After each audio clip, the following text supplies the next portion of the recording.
Iqbal Masih was born in 1983 in a small village in Pakistan.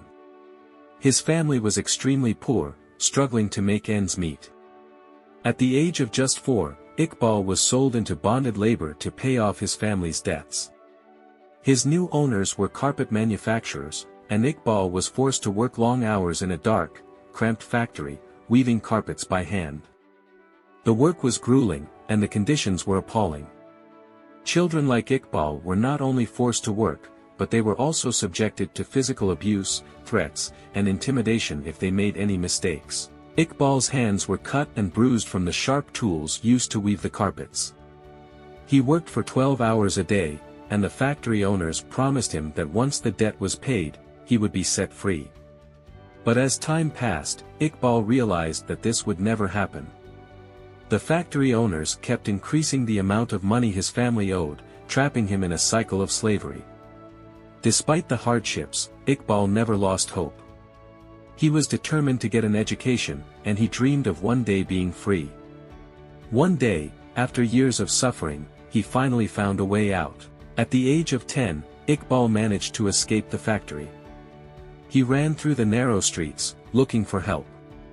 He found a local organization working to rescue children from bonded labor, and they helped him get to a safe place. Iqbal was placed in a school, and for the first time in his life, he learned how to read and write.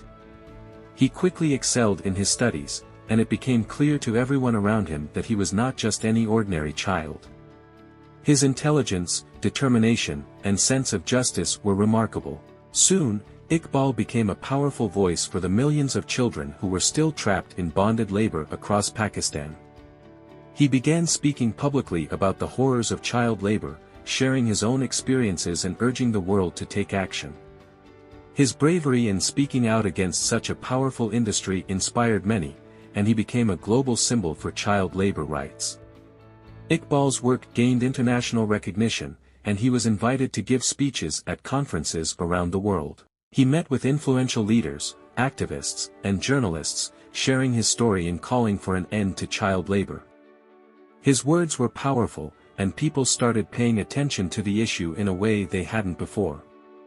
Iqbal's efforts were instrumental in raising awareness and pushing for legislation to protect children from exploitation.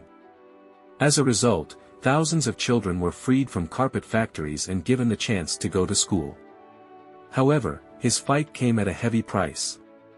At the age of 12, Iqbal was tragically murdered.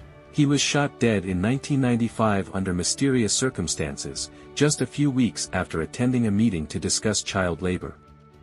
Many believe that his murder was orchestrated by those who feared the changes he was advocating for. Despite his untimely death, Iqbal's legacy lives on. Today, Iqbal Masih is remembered as one of the world's most courageous child labor activists. His life continues to inspire millions of people around the world to fight against child exploitation and injustice. Organizations around the globe use his story as a reminder of the importance of standing up for what is right, no matter the cost. Iqbal's message is clear: every child deserves the right to an education, freedom, and the chance to live a life free from exploitation. His bravery in the face of unimaginable adversity changed the lives of countless children, and his story serves as a powerful reminder that even the smallest voices can make a world of difference.